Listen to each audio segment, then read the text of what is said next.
Hello, everybody. How you doing? This is SNN. That stands for Street News Now. It must be Thursday because you catch us every Thursday on the various time zones, 9 p.m. Eastern, 8 p.m. Central, and of course, 6 p.m. on the West Coast. Make sure you go to YouTube channel. Make sure you do that and type in SNN, Street News Now. Make sure you subscribe, like, and share. Also catch us on Facebook Live, Twitter, and Twitch. Our fearless leader, Lee Michael, is always on assignment, so we're going to hold it down, of course, as we always do, as I bring in what I call all of us, including our fearless leader, the masters of intellectual chaos. Let's bring forth the man who is a doctor, does not play when here on the program. He's a real doctor, Dr. Ron Ford. What's up? What's up? What's up? How y'all doing this evening? Good. How you doing, doctor? Man, I'm still glad to be here. That's all right there. Yeah, still glad. Yes, and just to give a quick preview, you're continuing your history and Black history as you've done this whole month, which has been very nice. As you continue, what topic? Just let everybody know. We are going to be talking about the fourth installment of State of Black America. Nice. And once again, people, as you may know, it's not just 1 month, especially living in a region where it's cold. Black history is all year round. And Dr. Ron does a good job of that during his show as well on Thursdays. Sir. On Thursdays and Fridays. Well, not Thursday for you on Tuesdays. I'm on Fridays. Yeah. So you on Tuesdays, 5 p.m. Central. Catch him on Facebook Live. Thank you, sir. You're very welcome. This man has various names. And even though I know him, we know him as Mike Love, tonight he is JLM, Jesus Loves Me. He loves all of us. Yes, he does. Loves the leg surgeon, Dr. Ron. Well, yeah, he has a very interesting left leg. Yes, he does. Yes. He's done surgery. How y'all know it was the left leg? Well, and it's pretty obvious. I mean, from the view of the camera, and the audience has no idea what we're talking about. But not at all. No. We've seen you, in the operating room, and it appears that is the left leg that is exposed to the surgeon. Right. That's all. That's all. That's it. Yeah, that's just observation. That's it.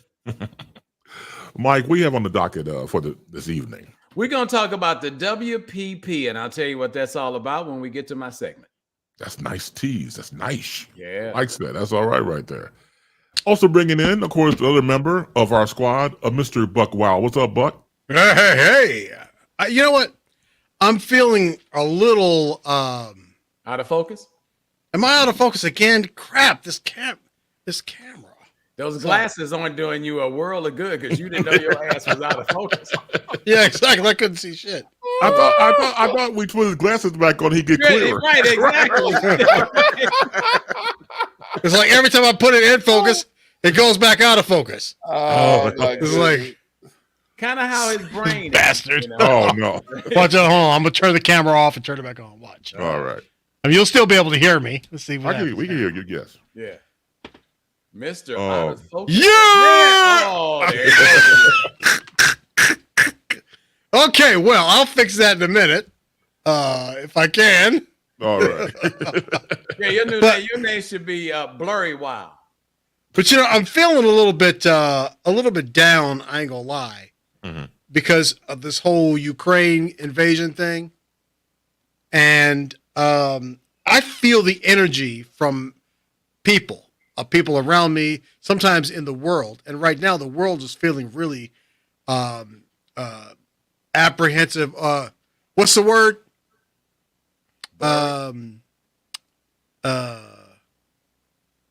Anxious. There's a lot of anxiety in the world right now because of this whole brink of war, maybe nuclear war. So I'm just kind of feeling the energy of the world, and I've just kind of been feeling down like all day. But I do want to talk about something interesting. It's really weird. Maybe I'll sit up like this. Can you see me now? It's still blurry. Yeah, I mean, it's blurrier when you get up close. How about now? Yeah. Stay right there. That's a Okay. little bit better. Yeah. Yeah. Now the microphone's so far, I'll have to talk loud. No, you're great, Yeah, Doc. no, You're you great. really don't have to. Well, But I want to talk. based on what you just said, we can tell that the world is out of whack for you Oh yeah, because you look he's out of of focus. whack. This whole thing with the Ukraine war has put Buck out of focus. Got me There out you of go. completely out of focus. You're out of you go. focus. I mean, No, wow. But I want to talk a little bit later. I do want to talk about that, and I know that that Chris is going to bring that up. But also, there was a teacher in Massachusetts who sent her kids to school in blackface. Her white kids in school to send them to school in blackface to celebrate Black History Month, and all these people were going off about how ignorant, how stupid, and blah, blah, blah, blah.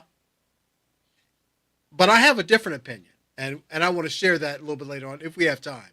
But the most important thing is that Ukraine thing, and I'm so glad you bring it up, Chris, because I definitely want to talk about that.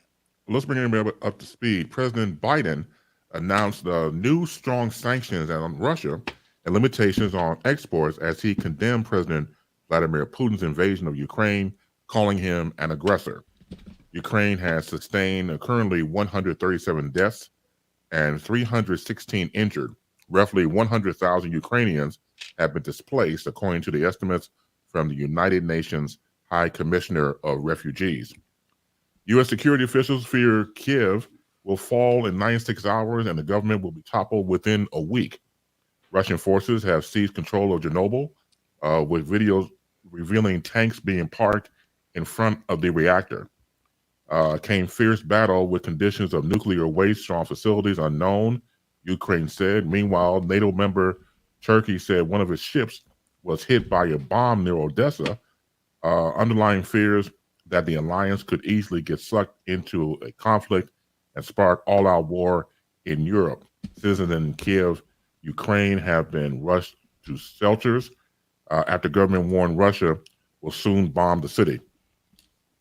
So what we've seen in these hours is obviously a person who is trying to not only take over Ukraine, but try to take over the world as he knows it. Vladimir Putin has always been one of the suspects. It's not like we don't know about the man. Certain former presidents even call him a genius, but it just goes to show you the alignment of how people feel about Ukrainians and the power that Russia is doing at this point right now. My prayers go out to Ukrainian people. I've seen on the news people in Ukrainian neighborhoods in America have blown their horns in their cars in their neighborhoods out of support for their fellow people. When you have someone like a mad dictator in Putin who is going to try to take over, and as experts say, he'll probably succeed, unfortunately, in taking over Ukraine, it is a light bulb for all of us. And it's not just him, because it could happen anywhere. And it should be a lightning call to action. And even, well, like I said, as a journalist myself, even though I don't like watching it, I do have to cover other areas. So I do cover other broadcasts. Hold on, before I do that, our fearless leader has showed up, Lee Michaels. Yay! Lee in the dark. Yeah, Lee in the dark, right? Lee in the dark. It looked like Lee in the hospital. Hey, you all right? Your left leg all right? Yeah. You got a respirator on? I wasn't gonna come in at all, but when I tuned in and Buck Wild was out of focus, He's out. Well, all I I could mean, do the was story shake of my his damn life. head. What's wrong with you, man? What's wrong with my camera? That's what it Yeah, was. man. You know what? We'll have to take up a collection because he got one of them jack leg cameras. Oh no.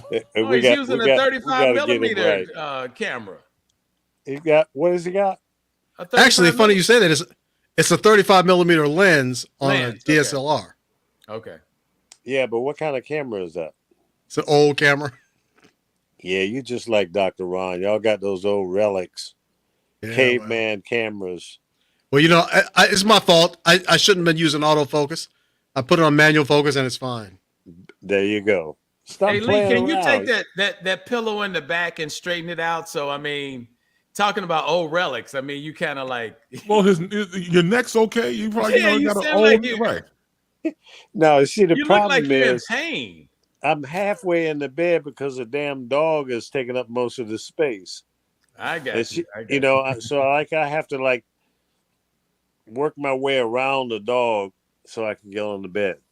Well, see, if that was Dr. Ron, all we'd be seeing is your left leg. So I guess it's No. That's a Dr. Ron thing. His legs all jacked That left up. leg, right? he's a leg surgeon.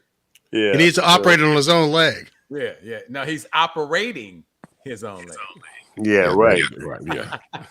Third leg. You should call your segment, Dr. Ron, the third leg with Dr. Ron 4. That's hot right there. Well, that's a marketing right there. The third leg. Yeah, I have to apologize. I am in bed, but that's because I got up at 4:00 this morning. I've been out working. So I wasn't going to come in at all.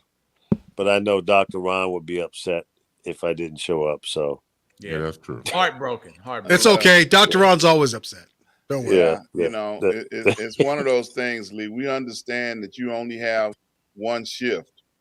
You can't shift gears more than to like third gear, fourth gear, nothing like that. No. Automatic no more. You stuck, in one gear. And that's the first gear. That's the slowest gear in the transmission. We understand. That is right.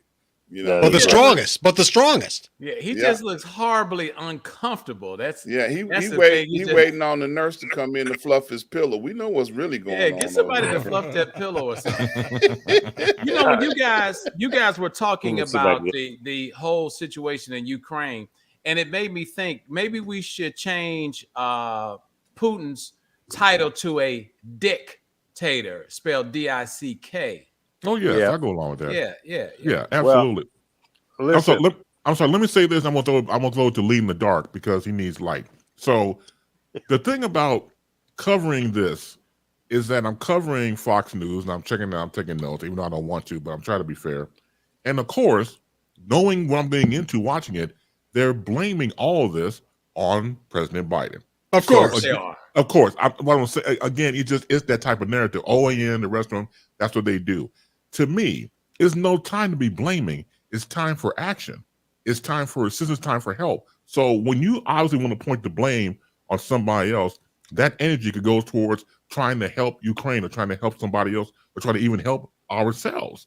And so my point is, when you cover these type of narratives that come forth, gravitate towards the one which is the truth.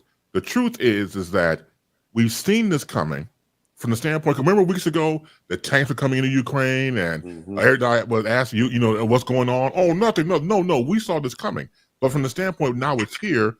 What do we do? Because it can easily happen to other countries. And so let me throw it to our fearless leader, Lee in the dark. Well, see here, I know I'm a little too old to join the military at this point. Really? I'm ready to be, special services because I think we should just go get Putin and take his monkey ass out, and it'll be game over. That's it. Yeah, it's a possibility. Even the people in Russia are protesting against the war, and what is he doing? He's arresting them, manhandling them, making them, giving them felony charges, and they'll be messed up for the rest of their lives. This guy's no good, man. He's no good. And I don't think the sanctions are tough enough yet. They didn't put sanctions on him personally. I say take him out. Go get him. Take it. Game over. Otherwise, he's going to feel like he can maybe go into Poland and some of the other bordering countries over there. And if that happens, then it will be game over because NATO and United Nations and Boy Scouts of America and everybody else will be on his ass. But here's the thing. Give him an inch, he'll take a mile. Look at Trump. Trump ought to be hung for treason. He is supporting what this clown is doing. Why? Because he's got a vested interest. He's hoping that Putin, who he knows is a gazooba billionaire. We don't know how much money he's worth. Some people are saying as much as $500 or $600 billion.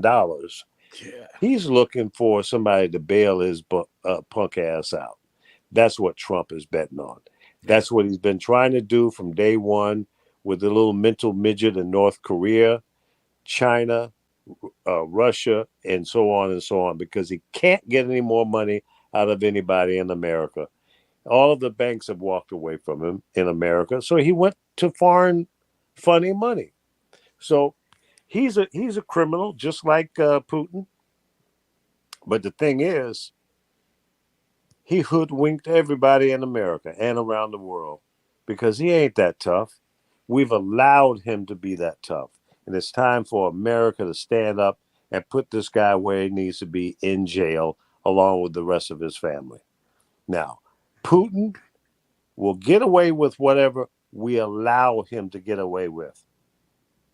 Period. We need to get tough with these guys. Shut them down. You know, one missile to hit one of those nuclear power plants over there, and it's game over anyway. That's true. Millions of people will be affected by that. Why are we playing around with this hoodlum? Take him out. Go get him. But if we, I'll play along with you for a couple of seconds. So if we do go after Putin, would we expose our nerve endings as the United States? Because everybody's in bed with somebody else. So there could have been dealings that we've always done with Russia or the countries. If we go after him, then they may come after us and expose who the hell we are. Well, you know, that's a chance you got to take, but I don't think there's any exposure that we need to worry about. I mean, if Trump was still the president and we got Putin, which ain't going to happen because that's his bosom buddy. At least that's what he's trying to make Putin his buddy. But I don't think Putin gives a damn about Trump either. He does. What can Trump do for Putin other than cause hate and discontent in this country? Period. He's a puppet for Putin. Well, he's also looking for a place to hang his hat when he gets too serious over here in the U.S. of A. You know, at least he can go in exile over there and open up a golf course and hang out over there. He would run right now, Dr. Ron. If he had an opportunity, he would run right now because it's getting hot in the kitchen. Yeah, well, he still think if he, you know, and we're talking about 45, if he gets pulled into any type of scenario where he's behind bars, he feels like he can sound the dog whistle and his people will come break him out of jail. Now, he strongly feels that, you know, that he's got that kind of juice with, you know, his following and the people that support him. So, well, the only way that's going to happen is if we let it happen. Well, you know, they'll shut it down, but you know, one thing, because I've been talking to people about this invasion all day long, and one thing for sure that he has been talking about doing this since they said 2005. You know, it's always been his goal to go back in there and reclaim the old USSR. Yeah. And one of the things that they're have also said incorporated in their plan, he's not going to stop. He's going to go right into Germany, right into Poland. His goal is to master race, you know, the entire, you know, Eastern Europe, you know, region. Where do you get that from, Ron? Well, they said he's been planning this for a long time. It's been part of his plan, his conversation. You know, but I'm saying, where does that thinking come from? I mean, I don't know. I've never heard anybody else say that he wants to take all of Europe and be a world dictator. Well, that's what his public speeches have been about since 2005. About taking over Europe, the whole continent. Yes, yes. Well, I don't think it. I think he's trying to go back to the old USSR. Right. You know, the Soviet Union, the footprint that it once had, which included many of I've heard that. Yeah, I've never heard he wants to take Germany and Poland and control the whole of Europe. I've never heard that before. Yeah, I don't think he's that cocky. I mean, that sounds like a Hitler right there. And he is. I think he thinks he is, you know, of that caliber, if you will, which is, Hitler didn't end up well either. But the thing is, I think that's what he's trying to do, go back and get the old Soviet Union footprint. Yeah, the president said that today in his news conference. Yeah. But I don't. That's not going to happen, man, because a lot of those countries that was once a part of the Soviet Union don't want any parts of being back in that position. Plus, many of them are part of NATO. Now, if I was a president of the United States, and with my allies, I would have said to Ukraine, look, you're going to have to shit or get off the pot. You're going to have to become a NATO member. Then we can protect you.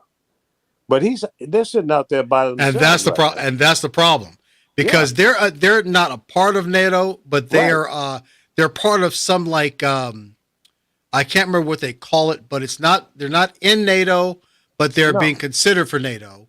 Well, see, if they were a part of NATO, they would be a no-brainer, right? Well, yeah, Russia wouldn't be trying to come in there the way they are, because we would have the ability to support them and protect them with all the might that the NATO members have. But that's also why we can't send troops in to help Ukraine, because they're not a part of NATO. And so that would look bad to everybody else in the world. It's like, well, they're not in NATO, but yet you're going to, and like I said, they're affiliated with NATO in some smaller capacity, but they're trying to get in, but they're not. I think they call it favored or something like that by NATO, but they can't, they can't call them official NATO members, because they're not. And so if they go in with troops and all that to help support them, then it's like, well, wait a minute, you can't do that. Right. Yeah, we'll break the NATO charter, treaty, more or less. Right. Well, one of the things that we've grown to know is you have to pick a side. And the thing of it is, Ukraine, see, if you play both ends against the middle, the chances of you getting caught in between normally will happen. And that's what's happening to Ukraine. See, once you don't do what the adversary says do, then you're in this position, because the whole time they've been talked out of joining NATO. You see what I'm saying? Yeah. By, of course, Russia. Right. We'll protect you, so on and so forth. Well, in that protection, you're begging, can you help us? Can you do this? Can you do that? You're on the borders of the country. So at the same time that you say, yes, we'll help you, you're protecting yourself against them, because the moment that you hit them in the head, then they get power. So in a sense, Ukraine kind of put themselves in this situation, because they could have gotten into NATO, but they chose to go with the adversary, and the adversary obviously is showing their ass. So absolutely, we're feeling. And I think the president of Ukraine kind of made a boo-boo, and he was soft pedaling this whole thing. That's my whole point. Yeah, I don't think they're going to. We'll never bother you. You're on our borders. Right. We'll need you for protection. Why are you buying that BS? Exactly. Yeah. So they got caught out there. He was too soft, and he wasn't prepared. He wasn't prepared. And this is not going to end up well for Ukraine. I think the days of their independence is February. It's Black History. It's over. It'll be over before the 28th of February. So what I wanted to say, what had more to do, now I'm not, I'm not really a Trump basher, and I'm not going to, sling mud at him, because I don't really care about him, nor do I want to talk about him. But what I do want to talk about is a quote from Martin Luther King, and I can't quote him directly, but Martin Luther King Jr., when he was opposing Vietnam, he said something very poignant, and that really applies today. One of the major problems with war is that war on a foreign land, when the United States gets involved in some sort of war, it takes the focus away from our domestic issues. All the things that are going wrong in our country somehow get put on the back burner, and everybody's paying attention to what's going on over there.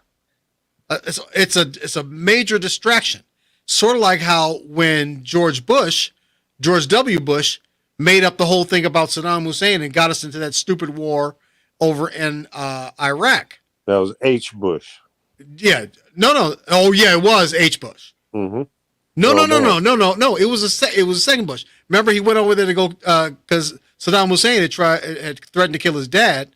So that was his little right. So he went in there and attacked Iraq. Yeah, saying they were weapons of mass destruction, but it was to distract from all the BS that was going on here in the States. So hey, look over there, and that's what the problem. One of the major problems with war is. And that, there are we got so many problems to deal with here that us looking over there and what's going on in Europe because of this war that doesn't necessarily affect us like it does Europe. It's really a distraction from our problems that we need to focus in on here. Yeah, I mean, you're making an excellent point with that, because if anyone was around for the Vietnam War, that was distraction. Based on the fact that when you talk about the world wars, radio was big at that time. Television wasn't that big. But we saw the Vietnam War on television. And just everything that was going on. When you talk about major distraction, I agree with you 150%. That was a major distraction. Right. And I didn't make that up. That was King said that. Right. No. And he's absolutely correct. Right. And then the second part of that. Good point. Absolutely. Yeah. Let me make this point. That same distraction has become a profit center for a lot of businesses. And see, that's another reason why it gets supported, because when you have to produce product, vehicles, clothing, and all the other things that are part of this effort to support the troops and what it takes to fight a war, it costs to fight a war. Now, that takes us full circle back to talking to the president of Ukraine. So Putin's telling him, you don't want to go to war with us. War is expensive. Just stay with us. You're on the other side of the border. We'll make sure that you're okay. Just do what we tell you to do. It's almost like when our grandmothers or our mothers used to say, because I said so. Right. You see what I'm saying? And that's where Putin is with this guy. It's because I said so. I told you, don't do this, don't do that, don't do this. They showed some pictures earlier today on one of the news channels, like the downtown areas, and it almost looked like a picture of New York on Broadway. And then you're trying to figure out. You're looking at this. It's not like the Vietnam War. We saw jungles. For the most part, we saw jungles. Right. They were showing people going to work, catching buses and trains and cabs, and you're talking about war. It wasn't even making any sense. It didn't even look right. The aesthetics were totally off. Yeah. There's a live feed on YouTube, and it's 4 different cameras in 4 different parts of the Ukraine, and nothing is happening in those 4 shots. I mean, nothing's going on. Yeah. Tanks were going down one street, another street. People were going to work. I mean, it looked boring. Yeah, it looked normal. Yeah. Well, let me just say this, guys, and we can probably move on to some other topics, but this is not a good situation. Some kind of way Putin needs to be dealt with, stopped as soon as possible. There are going to be hundreds of thousands of people in the Ukraine that are killed, displaced. There's hundreds of thousands of them trying to get out of the country right now. France is opening up their doors, Poland and some of the other countries over there. But this is hardship, man, for humans who is just going on with their life in a peaceful setting. And this jackass, this power hungry, I could go on and on and on with descriptions about Putin, but I mean, the guy's not to be trusted in any way, shape, or form. But Lee, the U.S. can't just go in and kill him. You know that, right? We've done it before. I don't know why not now. Because they're pretty major world superpower. Couldn't do that. That could start a nuclear war, which nobody wants. Who would push the button? I'm telling you, the people in Russia, even the people who have aligned themselves with him, if you take Putin out, they're gonna have a change of mind. Oh, it shuts down the democracy, but I think Buck makes a good point. Social media, cameras, it's too much exposure for us to absorb. Yeah. If it was done and Walter Cronkite came on and snatched his glasses off and said, Putin was shot in the head today and nobody could see it, it would be a different story. But social media, I'm sorry. Yeah, what about Saddam? Well, that's a much smaller country, though. Yeah, it was, and that was a different kind of approach. I mean, you're seeing, and the people basically took him out, and I'm thinking, yeah, right there you go. That's what would happen there in Russia. You think the majority of the people in Russia really like this guy? No, they fear him. That's hard to know though, because they fear him. They don't have free and open media like we do here, just like in China, or like somebody said today about North Korea. It's like if you took a poll in North Korea and it was a fair and unbiased poll, people would probably say they like Kim Jong-un because he controls the media. So he controls the whole narrative. Absolutely. No, he controls the narrative. So he paints himself in a great and Putin, because he's so powerful there, fear is probably more prevalent in Russia than anything else. But it's not just fear. I don't believe, I'm just guessing here because I don't live in Russia and I'm no expert on international relations. But my guess is that he's got a lot of allies. And if somebody were to take him out, that would, his number two would jump right in and they would retaliate on the United States harder than we've ever been hit before. And they're the only ones besides China that could hit us that hard. Personally, again, I could be wrong. I believe that that our military might is far superior to certainly Russia. China would be a tougher battle to deal with because you could kill 1 billion of their population and they still have 2 billion left. So, I don't think China would align themselves behind Russia. They seem to, though. I'm sorry? I said they seem to a lot. It seems like they're always coming to China's defense, at least in the rhetoric. I mean, I'm just saying. It's a communist state of mind. Right. Well, yeah, exactly. But even China is moonwalking away from him right now. Nobody wants to get in war when they could be TikToking and watching YouTube and everything that's out there. And it's because it's screwing up the world economy. And when you talk about the screwed up money, China's going to say something. And, they don't want to lose money either because their economy is not doing great right now. And I'm not that happy with suggesting that the U.S., even though our might is great, and I agree with you, Lee, but we can't get people to work at McDonald's.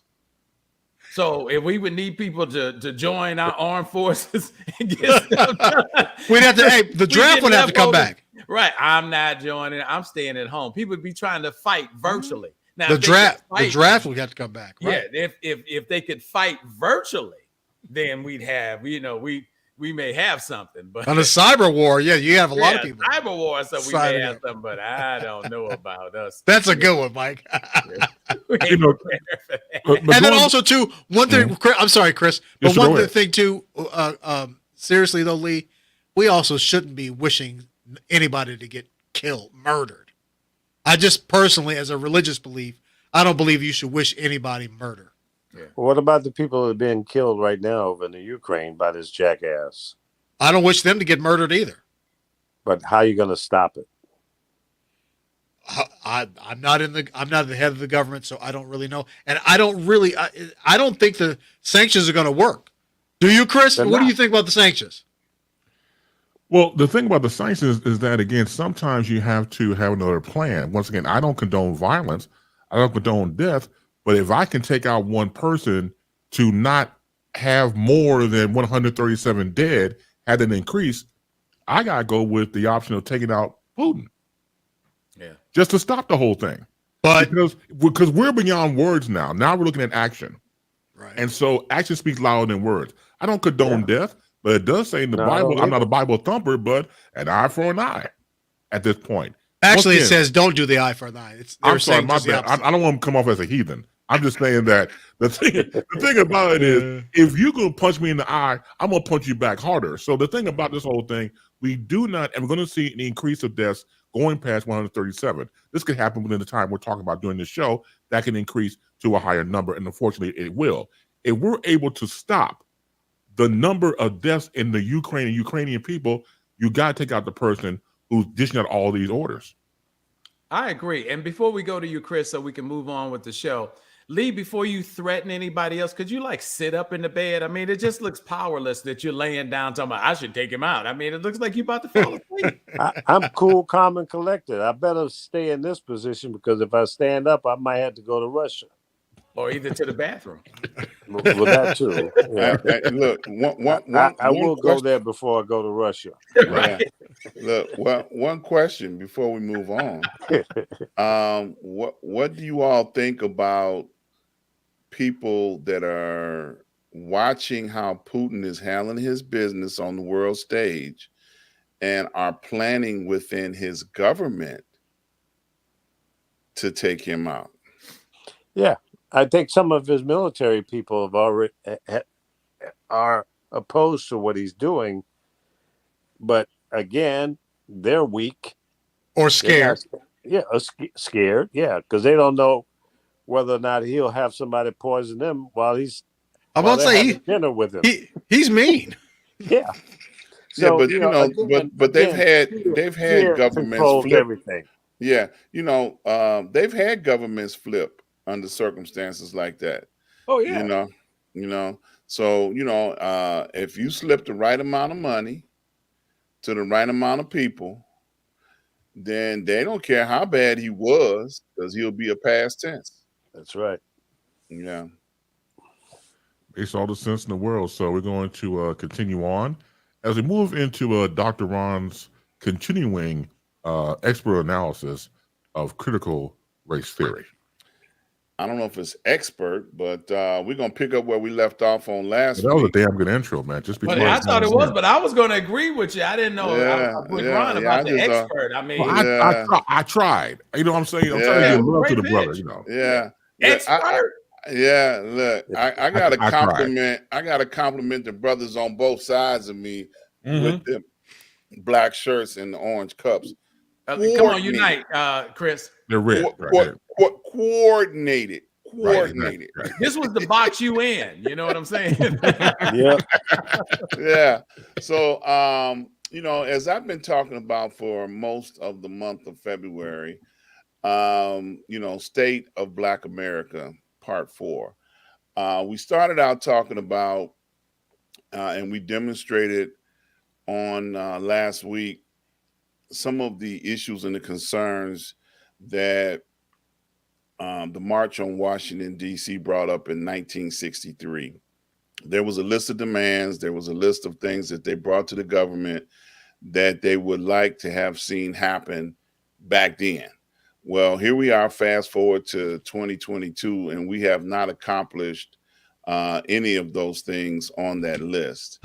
And one of the things that have concerned me about doing this is I started thinking about, the fact that, like Mike has brought out, that many people don't even know what critical race theory is. If you took a poll and you asked a dozen people, do they know, you're probably going to find out that a lot of people don't know and don't care. Well, in 1963, we had a lot of issues that were right there in our face. Some stuff we couldn't look left or the right because it was right there in our face. And one of the things that that was on the forefront of Black America was racism. Racism was in our face. The belief that humans may be divided into separated and biologically entitled cause race. That there is a causal link between uninhibited physical traits and traits of personality, intelligent, morally, and other cultural behavior features. So based on the differences of people, they were treated differently. Now, that's from a definition of Britannica Encyclopedia. I don't use Wikipedia because anybody could have wrote that. But they did things to us based on the color of our skin. They did things to us based on the fact that they thought they were superior to us. Also in Britannica Encyclopedia, I ran across a definition of hate crime. When hate crimes are things that are deliberately attacks against races of people, hate crimes, there's a definition for it. Also in Encyclopedia Britannica. And also in the Britannica Encyclopedia, what is the origin of the term Jim Crow? Now, that was something that was put into effect to keep us separated, not to mingle, segregated, not to use the same bathrooms, not to use the same dining counters, not to use anything that could be affiliated or associated or came in contact with a Black person or a person of color. And all these things were part of what was going on in our history. So fast forward to 2022 and the fact that we have critical race theory being denied by many people of European descent, saying that it's criminal. We don't want to talk about these things. We don't want to put these things on the forefront of our educational systems. We don't want to admit that we've done all these things. We don't want to have to take any responsibility. And just like I've been saying for the last 4 weeks, we've got 26 states right now that are going through their state legislative process to make critical race theory against the law in their state. And it's important sometimes to talk about these types of things, because if we're not going to keep them out there in the forefront, then we can allow our young people and their generations to have these things reimposed upon them. Like I said on last week, the blood of our ancestors cries out for us to speak up and to make sure that their sacrifices will not be in vain. There are people that have died for the right to vote. There are people that have died to have civil rights. There are people that have died to just give human rights. And if we allow these things to go unnoticed, unacknowledged, and make people aware of these things that have taken place, then we're going to be allowing them to do to us again what they have done to us in the past. And you say, well, you ask yourself the question, well, those things shouldn't be important. Well, I beg to differ with you. It's so important that Holocaust survivors will never, ever let the world forget what happened to them. They will never, ever let you forget what has happened to them. And rightfully so, because they were put in camps, they were exterminated, they had crimes against them, surgical experiments performed against them, and atrocities. The same types of things that have happened to our generations before us. And we have to stand up and not let these things quietly go off into history, never to be heard of again. We need to continue talking about these things from the rooftop everywhere, from the tallest skyscraper in the world. We need to let them know what they did to us. And let me give you an example, because we've been talking about this in the first segment about atrocities of what Europeans have done. If we look at Putin and what he is doing to people on his borders right next door, okay, people that are right next door. The whole country that has a right to exist. But yet he feels like he's bigger and bad enough to be able to march in there and do to them what he feels like he wants to do. Even though there's an outcry all over the world, don't do it, stop, stop, stop. But yet it has not stopped him.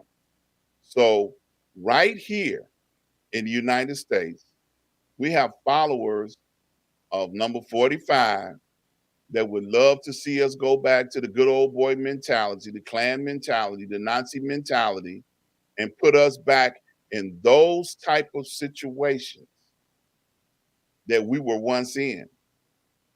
Okay. They may have a lot more difficulty trying to pull it off now, because I know some folks that's going to stand up and say, hey, we ain't going for that.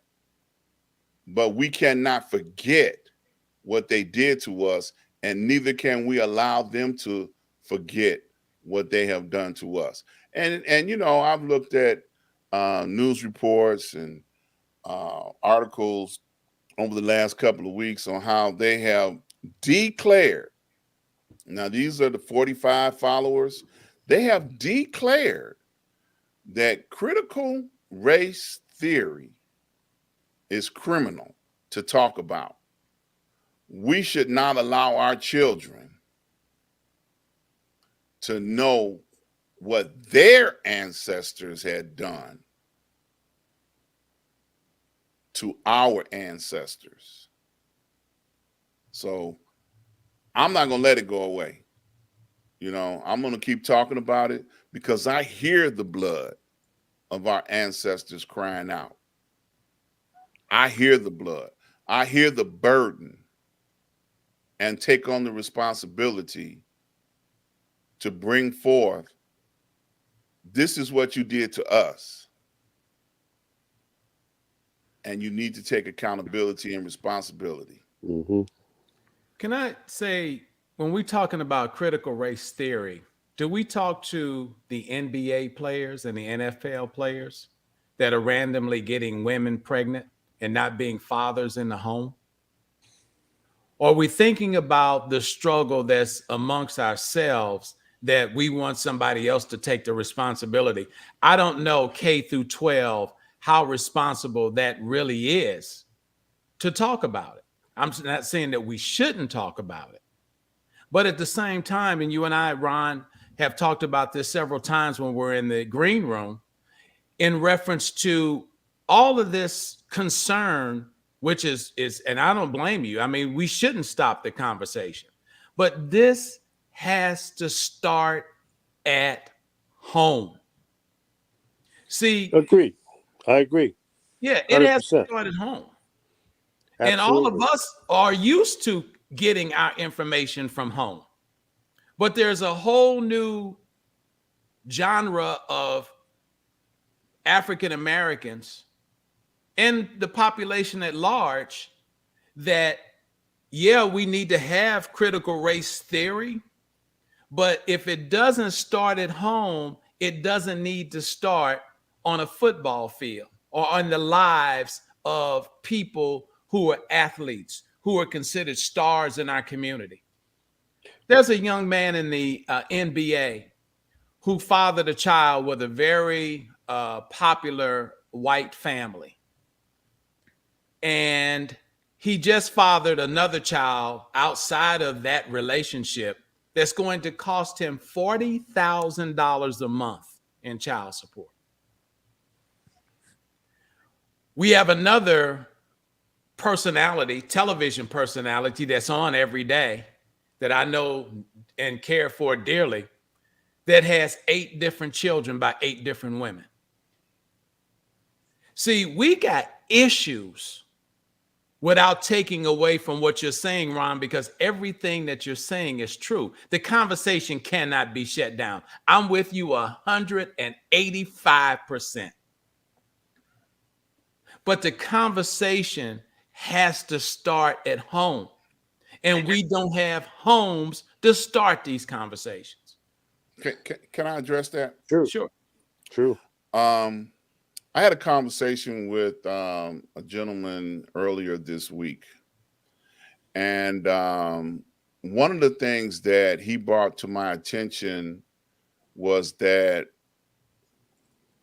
the reason why it's important to talk about it into our schools is because we as Black people may understand what our forefathers have gone through, but European children are now becoming aware and be supportive of it. And when he said that to me, I was like, wow, that's true. They have in Chicago a suburban high school this month that executed or instituted Black history, teaching about the slaves, the slave trade, the educational process evolving around it, and all the things that took place. They had white students in that class that became aware of things that they did not know about. Now, we at our homes can teach our children about hate crimes, racism, and the Jim Crow. But that's not the only place where this information needs to be disseminated. Agreed. You know, one of them words that allow spread information to, you know, and we have to give them an opportunity to receive it and understand it. Like, hey, I can understand. If we look back over the last couple of years and we look at some of the Black Lives Matter marches, there were a lot of Europeans in those marches that supported what the name of the cause was. You know, Black Lives Matter. Yeah. Okay. No question. And they supported with their, you know, protests, with their marching, there's, you know, their finances. They support it. They support it. So when we allow our history, don't be guardians of the history to the point where we can't share it to people, because there are some Jews that understand what persecution is all about. I get that, but Ron, let me just jump in for a second. I'm with you 188%. I done went up 3%. Yeah, you did.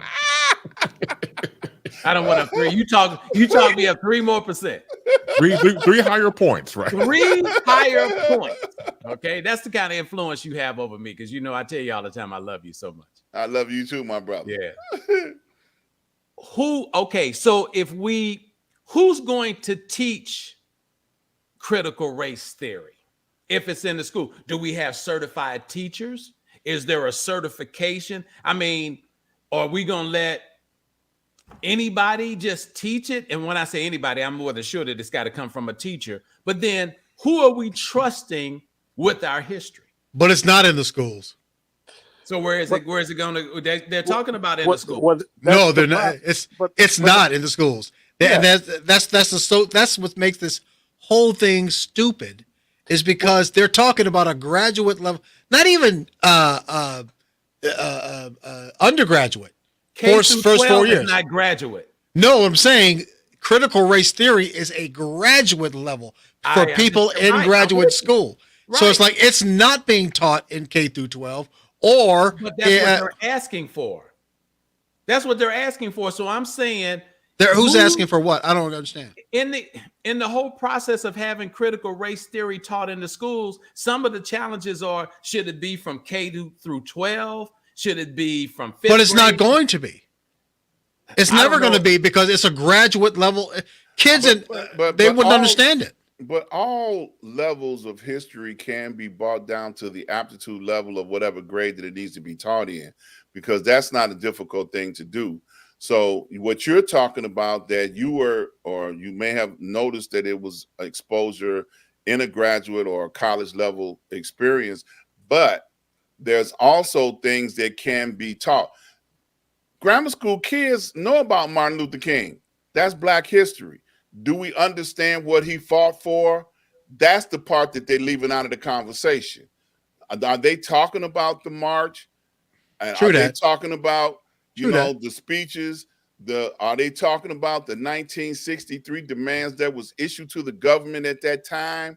Because like a professor said a few weeks ago, snugly. What do we remember about the March on Washington D.C. in 1963? The "I Have a Dream" speech. Well, that's all they have put out there. Okay, but there was a list of demands, and if you all missed the show last week, I printed and published the list of demands. You can go back to last week's show and see them. 1963 March on Washington D.C. The demands. Okay, so it's more to it than just Martin Luther King. We talk about Martin Luther King because we got a holiday. Right. Okay. But I'm going to go back to the point, Ron.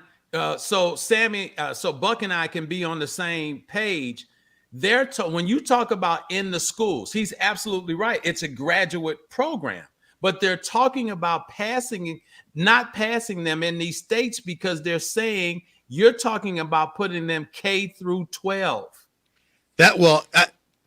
I believe, and I could be wrong on this, but this whole panic over it is all by people who don't even know what it is. Exactly. That's my point. That's part of it. That's part of it. That's my point. Even when you tell them, you know what, this is a graduate level theory that is not designed or supposed to be taught to even undergrads. Right. They still go, well, it's still wrong. And you go, what's wrong with it? And they go, I don't know. Right. But I think that's where the pushback is coming from in these states because they don't have a platform. Just say, okay, where is this coming from? Who's going to teach it? Where does it come into the curriculum? How is it going to be done? You just got somebody saying, well, we need critical race theory in the schools. But that's also, who's saying that though? That's what you have to read it. I can't tell you the names, addresses, and telephone numbers. No, I get that. I get that. But that's what's being discussed. That's what I'm trying to tell you. I've never heard anybody, I'm an avid news watcher. I've never heard anybody say that we need to push to get critical race theory, this graduate level theory. Where are you going? Taught. If you're not putting it in the schools, where do you think you're going to teach it? At the graduate level where it's supposed to be taught. They're not talking about graduate level. Come on. Yeah, look, let me explain something to you. They've got states right now, 26 of them, and I posted this on last week. That are banning it, right? Yeah, there are states right now that the entire 26 states are banning any type of talk or educational process about critical race theory in their legislatures. In Mississippi, all of the black legislators got up and walked out when they were getting ready to do the vote on this critical race theory being banned. They didn't vote no. They walked out. All the Europeans, voted to get it in, and they had enough to do it, but they just wanted to boycott the vote. But let me say this, okay? When you talk about K through 12 young people, okay, that have a Klans mentality or a Nazi mentality, where do you think they learn it from? They didn't learn it in school. They learned it at home. From their mom and them, right? Okay, so they walk around their house listening to their mama call a whole bunch of N-words to a whole bunch of people and spewing hate. Okay, and this hatred, they grow up with this directly infused into their mind, into their psyche. Okay, so now when they go out into the world, they bring that mentality and that ignorance with them out of their house to their schools, to their jobs, to every place that they grow up to consume. So when we have an opportunity to put our history, because Black history, critical race theory encompasses Black history, okay? It's American history, because you can't separate us from the soil, from the ground. True. Because our ancestors bled, died on the way here and when we got here. So I got just as much right, and I'm getting excited, I'm sorry. I got just as much right to want to hear my stories told. Not Christopher Columbus came over here and stole America, because they ain't going to tell you that. okay? Because there was indigenous people here when he got here, but they're gonna glorify the story to make it look like here's a guy that you know left from wherever he left from, came over here, and they talk about the 3 ships and everything like he was doing something really fabulous, okay? But then we find out it was a lie, okay? It was a lie. But see, that's the problem, Ron. That's the problem. They don't want the truth to come out, number one. Okay. And number two, that you'd have to take a bunch of the teachers back to school and teach them, because a lot of them don't know. Yeah, and that's what the problem is. And they don't know how to teach and they should go back to school to learn. Well, in terms of the Christopher Columbus thing, I think most of them do know. At least that. No, we're not talking about Christopher Columbus. No, right. But no, I see what you're saying.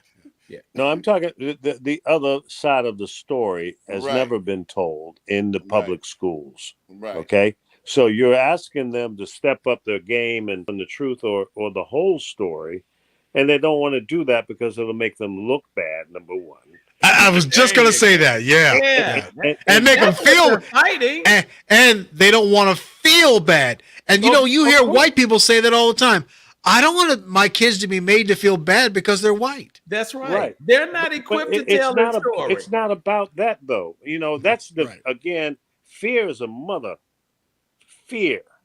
That's what you're dealing with. The fear of things might change. The fear of the truth might come out.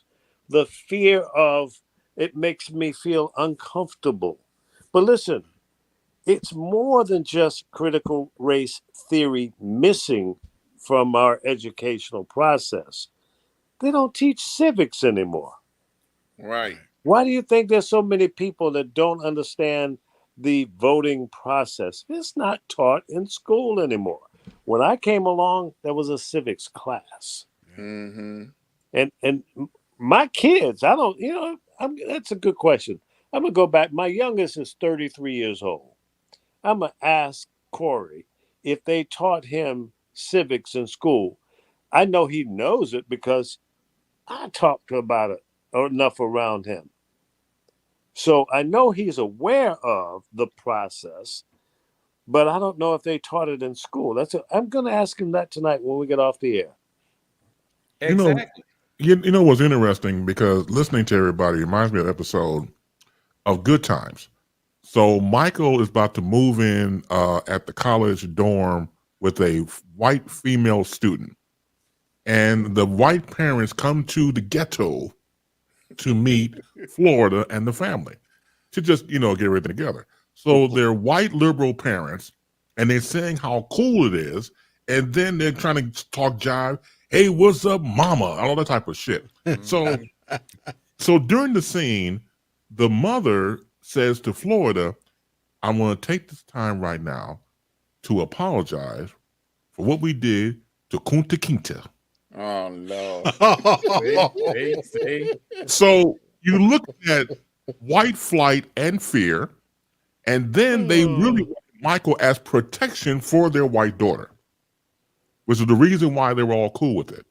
Yeah. And so when I see this now, when you go from, a certain age when you're a kid and you see it, now there's a whole new trajectory of what they were showing you in those images.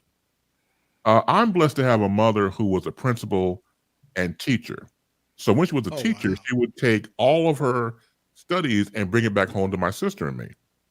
So I would read, for example, Three Musketeers and The Man in the Iron Mask, which was written by the great French writer Alexandre Dumas, who also happened to be black.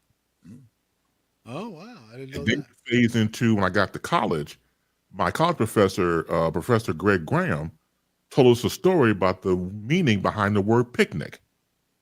And I used the word picnic for years. When he broke it down to me, not only did I cry, I never used it again, because that was, of course, trying to find or did find a black person, didn't matter what age, what sex, how old they were, you pick an N-word. That's where picker came from. Yeah. And then they would hang the body, they would destroy the body, they would burn the body while they had chicken and coleslaw and moonshine drinking and having a party around this dead black body. Yep. When you know, it makes you stronger. Yep. And the old The folks always told me. origin of all the stuff that Yes, we don't understand the origin of it, how it started and what it meant. exactly. It's you're ignorant to the history. To your own history. Exactly. Exactly. Look, did you see what I text you? Yeah. And you see what I'm talking about? Yeah, I didn't want to read it because we're on the air right now. I know, but I wanted you to I'm going to check it out. Yeah, I'm definitely because they're talking, and that's why it's called critical race theory, because it's critical. You cannot put this information in the hands of the wrong person. Mm-hmm. And the thing of it is, these states are, and I'm not taking up for the states by no stretch of the imagination, but they're not prepared to pass some legislation, which all of a sudden, Janie, who just graduated from whatever university she went to, now she's got a teacher's certificate at 22. At 22 years old, and she's teaching critical race theory? Are you kidding me? Right. Well, here's the thing. They're using the word critical race theory, but really what they're talking about is they don't want anyone to be teaching these kids about institutional racism. That's really what it is. Do you know riots will break out? Do you know what? Dude, you could turn this country upside down with the wrong information. But the country should be turned upside down because it's not on this not right violently. axis. It's not on this right axis. I'm not agreeing with violently. Yeah, well, but you can protest, but still change comes by. You said the country needs to be turned upside down. It does. But not the violently. mentality. Well, I mean, you're emphasizing on the word violently by any means necessary. That's what the reason I'm doing that, Ron, not to interrupt and I apologize, is because that's what I mean when I say turn upside down. I understand what you mean when you say getting attention. I'm talking about violently turned upside down. And I'm getting ready to quote what Malcolm X said: "By any means necessary." Yeah, but no, I don't agree. I'm not agreeing with that. And that's your stand. Right. That's your stand. Now but there are people that are out here that sometimes can't understand nothing but by force. I understand that, but that's not how this needs to be handled. Well, and once again, that's your opinion. Right. But what I'm trying to say is just like they have to learn how to do math, algebra, English, they break have down history. Words. But listen, they have to learn these things in order to be able to teach them. You're preaching to the choir. So I get that. So I'm not concerned. Let me tell you what Illinois did.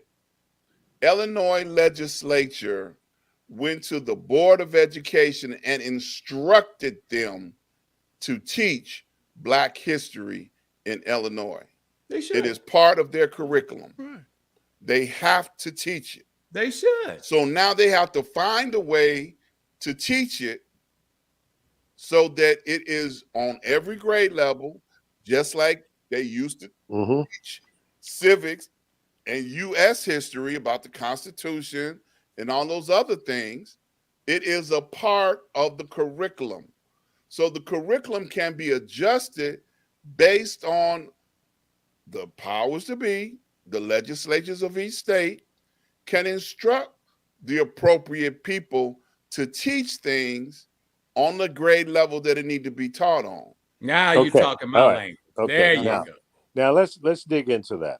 You mentioned earlier, and you've mentioned it before, there are 28 states that have already passed law. 26 states that are 26. That are in the process of. And now, those states, I would bet you, is controlled by the right wingers. You're absolutely right. Okay, so ladies and gentlemen, what we're talking about here is get your ass out and vote. Boom. Plain and simple. In order to get the right things done, you got to have like-minded people at the legislative level in every state. Otherwise, you have no input, no control, no voice, and it's going to be business as usual. Absolutely. So those local races are just as important as the federal level, because you are locally impacted by the people you send to your state capital. If you don't vote to get people in that are going to make the changes necessary, shame on you. Shame on bring you. the share up, Chris.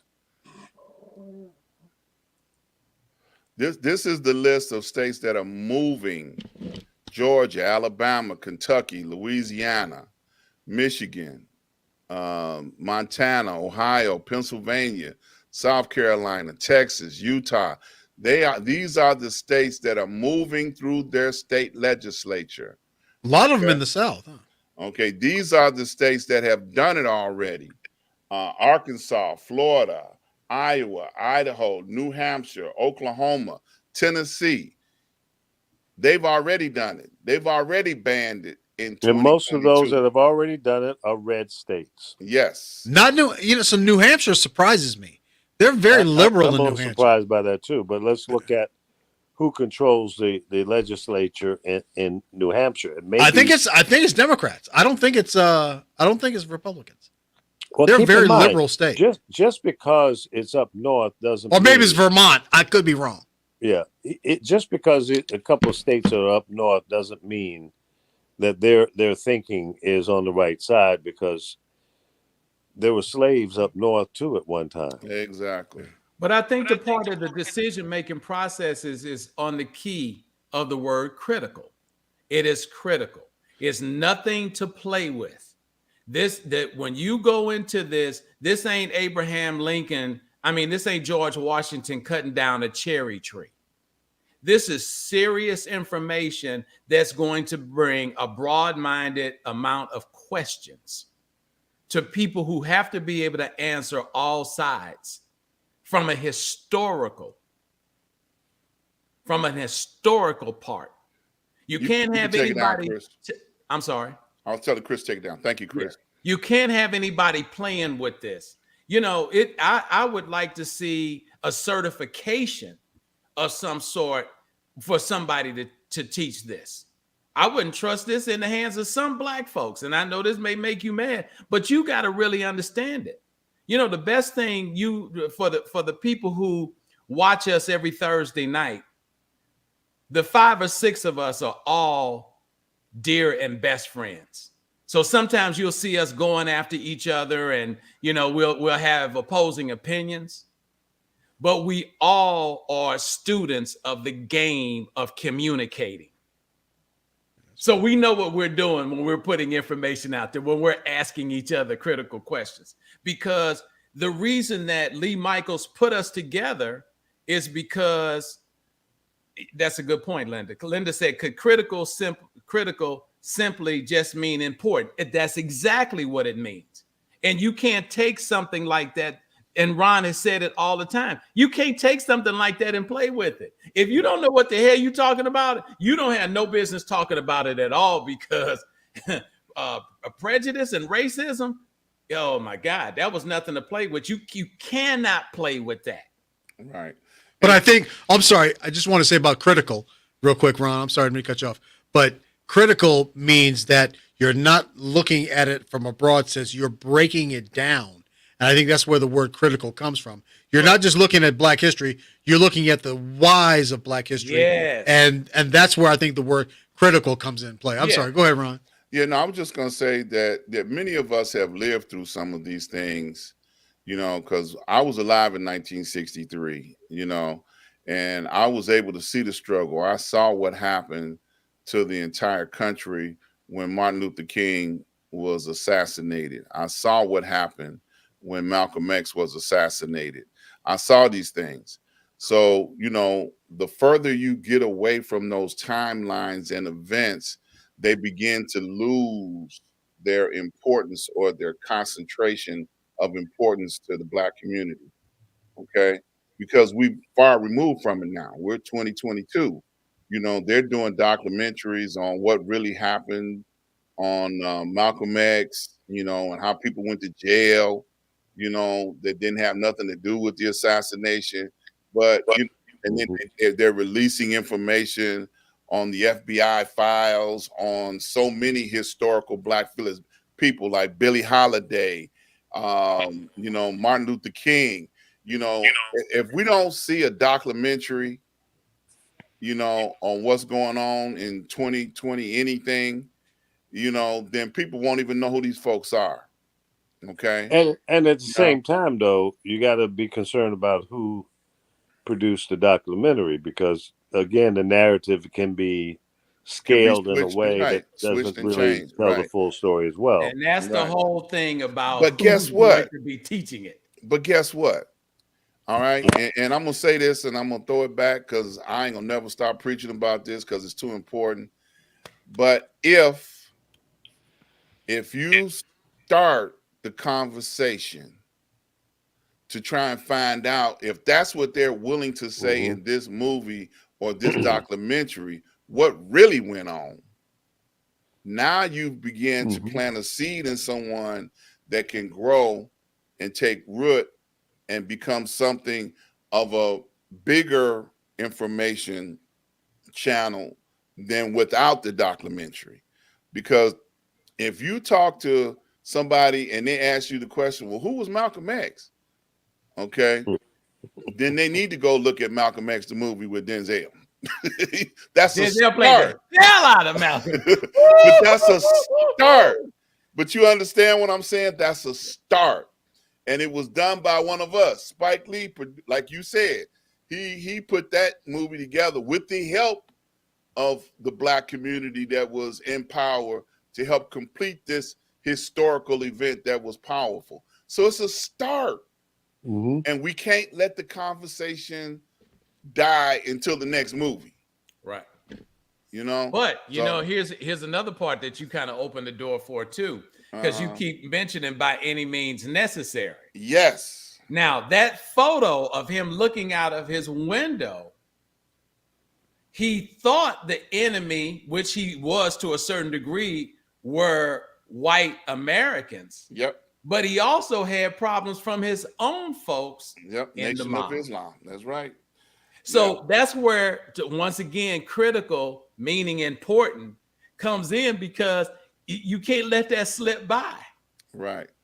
Malcolm X wasn't assassinated by a white man.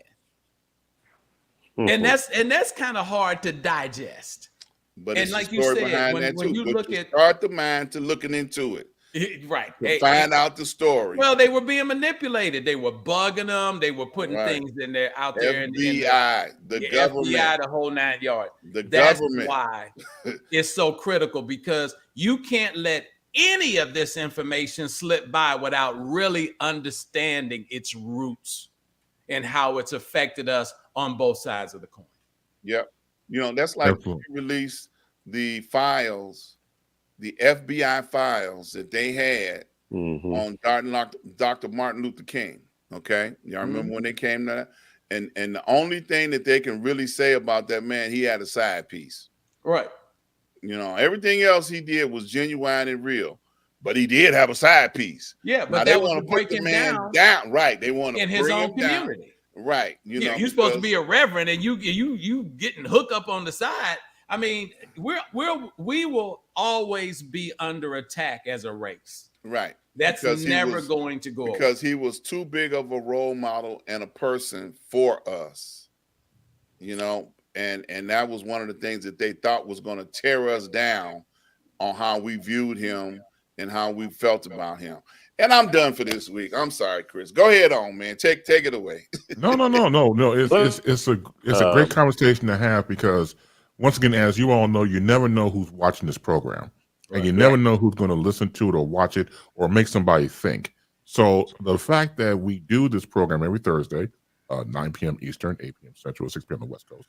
When we do this program, it can touch somebody. It can make somebody think. My main thing is to make you think. You don't have to agree with it. You can go check it out for yourself. Don't take my word for it, and don't take our word for it. I'm speaking for the panel, but I think what we all believe is the fact that what we're trying to do is preserve something. And really preserving our history is preserving ourselves when having this conversation. So again, if you don't know, and you watch this program, you get, oh, okay, I didn't know that, and then check it out for yourself. So it's a foundation to start from somewhere. If you didn't know about Malcolm X and along those lines, the movie is a great reference. I was reading about Denzel real quick.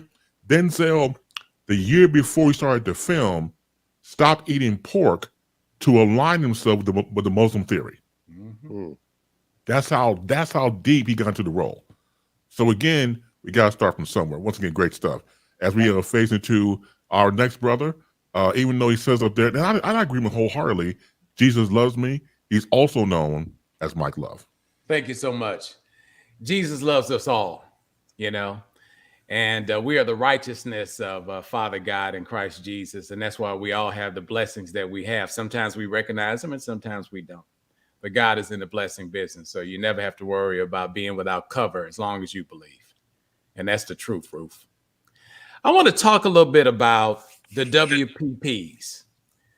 What's up with the WPPs recently being exposed on television? I know you're out there scratching your head. You're going, what the hell is Mike talking about, the WPPs? Yeah, you know me. You down with WPP? Well, you really don't have a choice, because the ad community has come to the conclusion that with the help of social media and the consciousness that we live in today's society without any blinders on, that they can just about put anything on television that probably won't make us mad, and the WPP stands for Women's Personal Products. I know you would never figure it out on your own. That's why I had to tell you. Thank you. I've seen more women's personal products on television in the last year than I've ever thought I'd see in my entire life.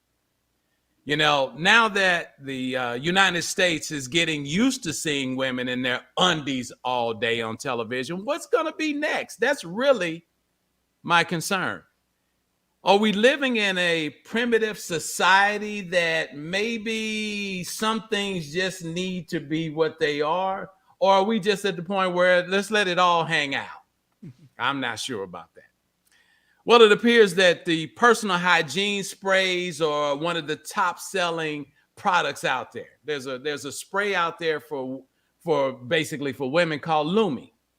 And you can spray it under your arms, and you can spray it in between your legs if necessary, And, I'm okay with that because it's personal hygiene. But then I see another commercial where the young lady pulls the sheets back and she's come on her monthly. And they don't leave anything to the imagination. Her panties are soiled, and so are the bed sheets that she's sleeping in. And then to further the commercial, they show you by example, as if you didn't know what that was.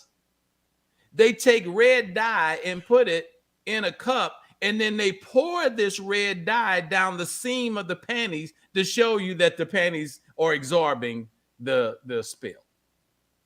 Like we couldn't figure that out.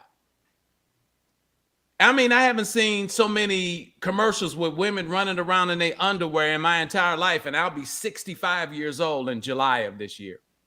Unheard of.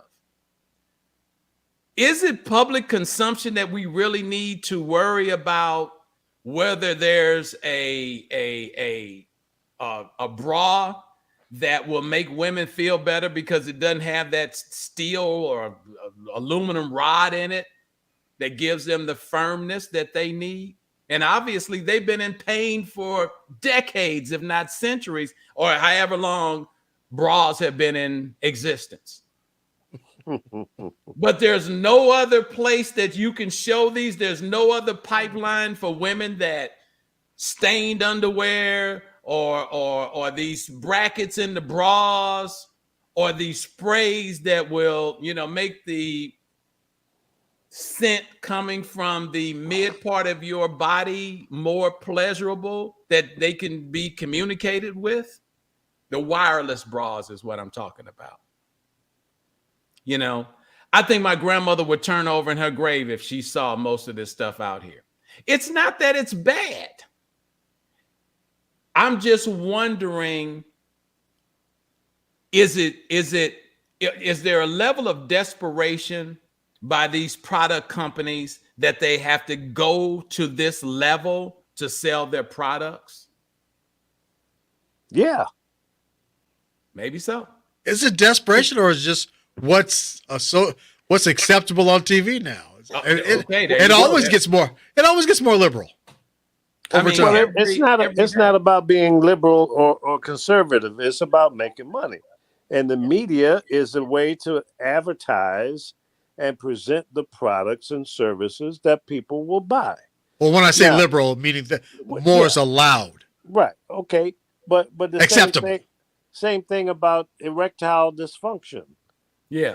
Oh, they got the one thing. Yeah. And I guess for men, they show the carrot and it's bent. So, so they have to do it equally. Yeah. I'm sure there was. No, the women have topped us. I mean, we don't have pre-ejaculation underwear. Well, and listen, and because it's for women, but because it's for women, they can push the envelope a lot more. They could actually have show a man's thing inside his drawers, and then show and show. I mean, like his real junk. No. I forgot the name of it. His real junk. Okay, no. What they do is there's these new underwear for men, and they talk about making that more comfortable for us in that region, right? So they show the pocket where the penis and the testicles sit, and in place of the testicles, they have 2 golf balls down in there. Right, but I'm saying one day they're gonna have real junk in there, and you'll be showing it on TV. It'll become more acceptable because, and it may be. I think it may be because the internet has no filters, no rules, that people are just desensitized to it. They don't really trip like that. Yeah, younger, especially, but overall. Was that Duluth advertising for the men's underwear? I can't remember what it was. I was laughing because somebody said, I see you paid close attention to it. I'll tell you why I pay a lot of attention to it. If I'm working on something else, I tell you, one of the channels that my ex-wife got me hooked on is called the Sundance TV channel. Oh, I remember them. Yeah, and they do marathons on Criminal Minds, Law and Order, Perry Mason, Andy Gray. You could turn it on, and I mean, it just goes on and on. And it's the greatest relief ever from watching the news channels. The news channels had gotten to the point up to about 6 or 8 months ago, I couldn't take it anymore. And so she came to help me move, and she would always have it on one of my televisions, and I left it on, and I got hooked on it. I like Law and Order. You know what? She could have introduced you to this new thing called Netflix. Well, I already have Netflix. Good. I mean, I wasn't. Wait a minute now.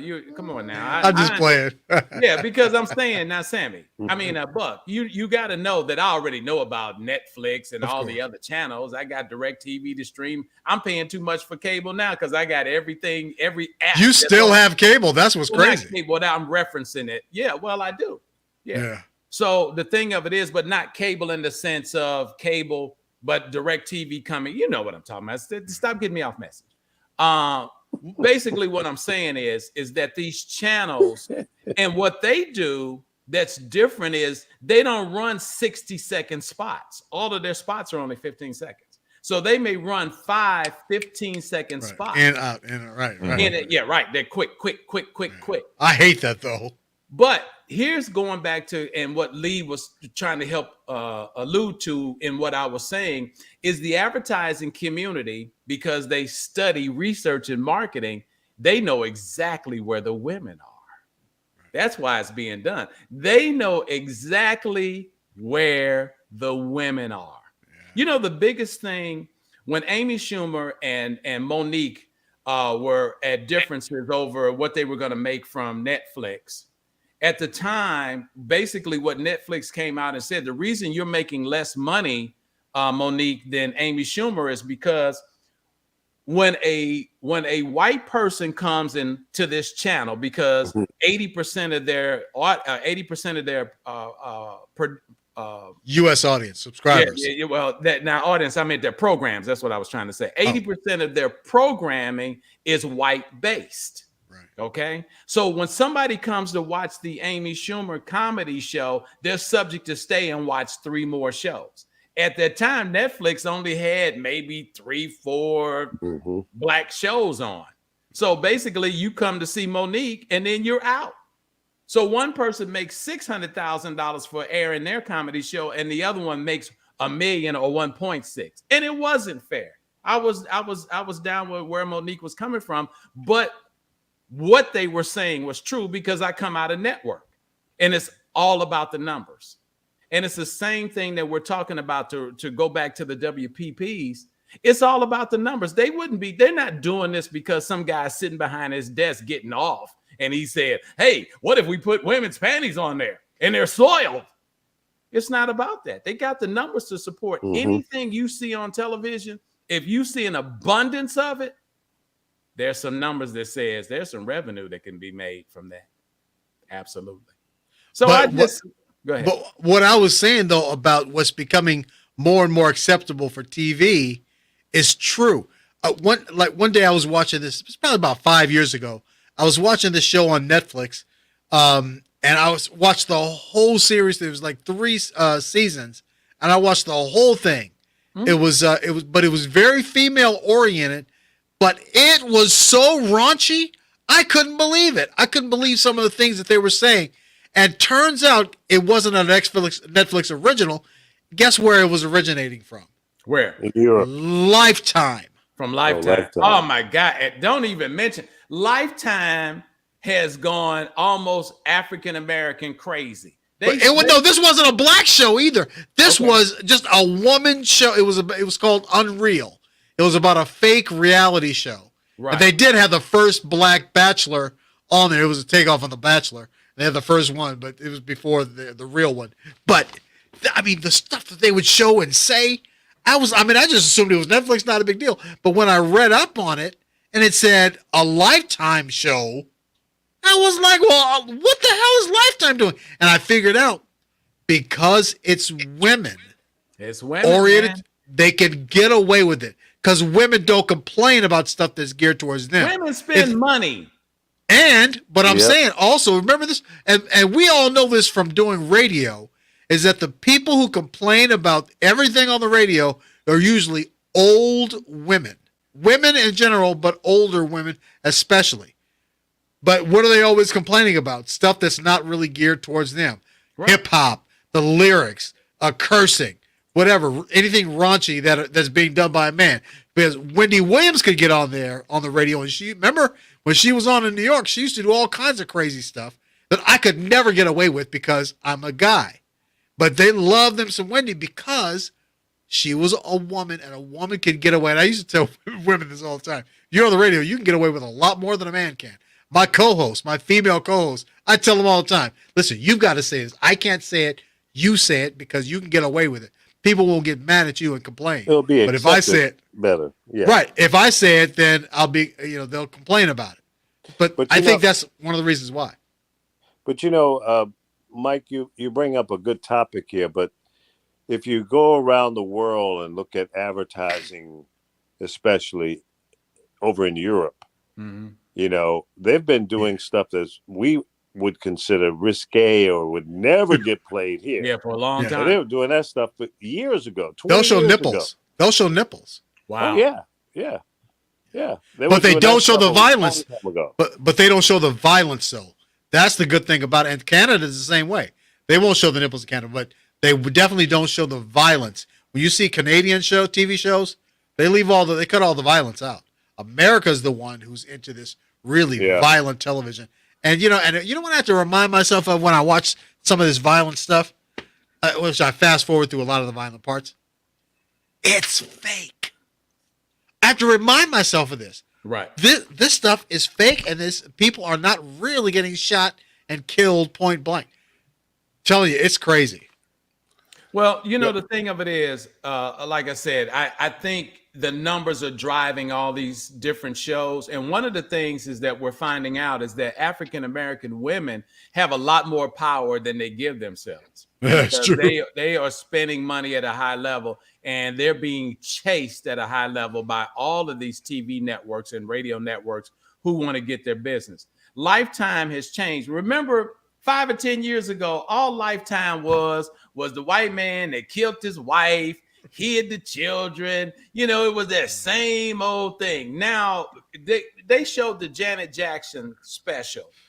They were showing it like every other night, 2 or 3 times a day, followed by K. Michelle talking about you don't need to get the booty lift because it had buzz on it. Yeah, it had buzz on it, and that's what they go after. I mean, it's almost like they don't care, which is a good thing. But once again, it shows us from a marketing standpoint how important we are.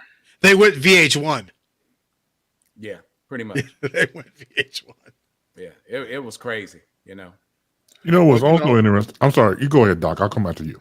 Yeah, I was just gonna say, and it's unfortunately, it's not going to change, and it's not going to get any better. We are chasing what the marketing industry says is the golden goose that laid the golden egg. And as much as we've all known sex sells, sex is going to continue to sell.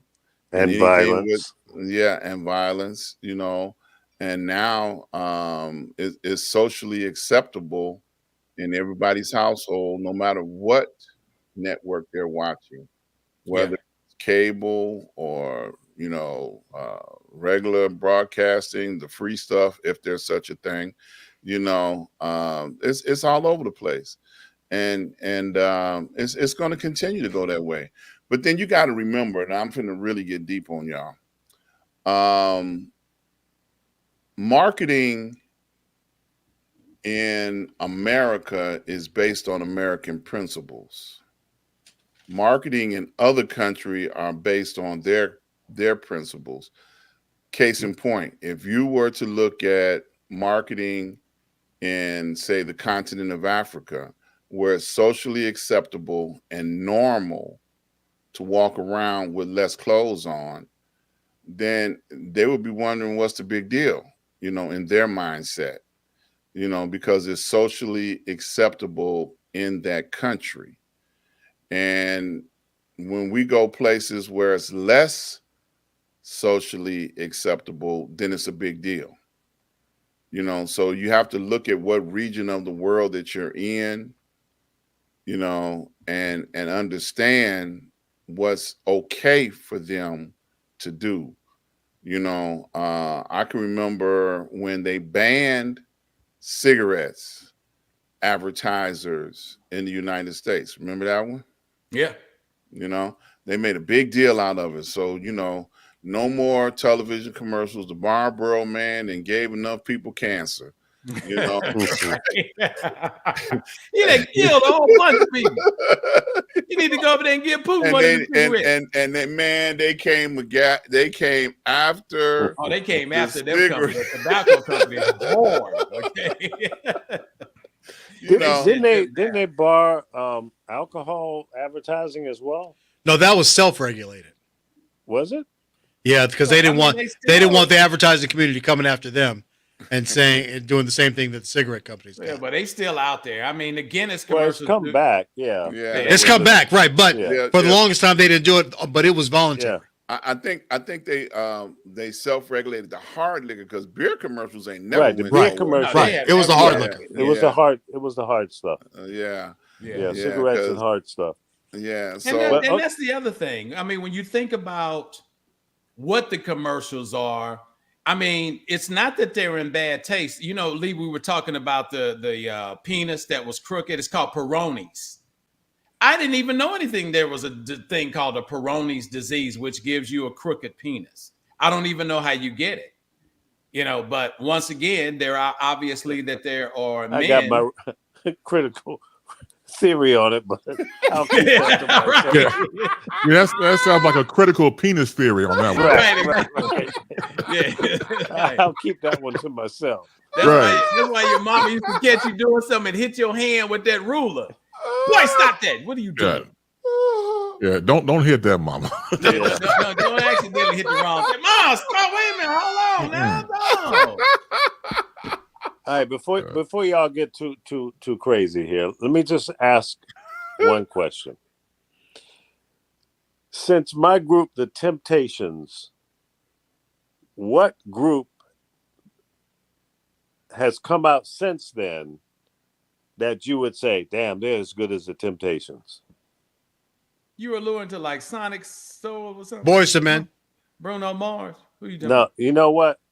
Mike Love, that's why you a real radio guy. You nailed that shit, man. Those boys are bad. They're badass. Okay, what's the name of them? It's Bruno Mars' new group. What is Silk it called? Sonic. Silk Sonic. Yeah. Oh, okay.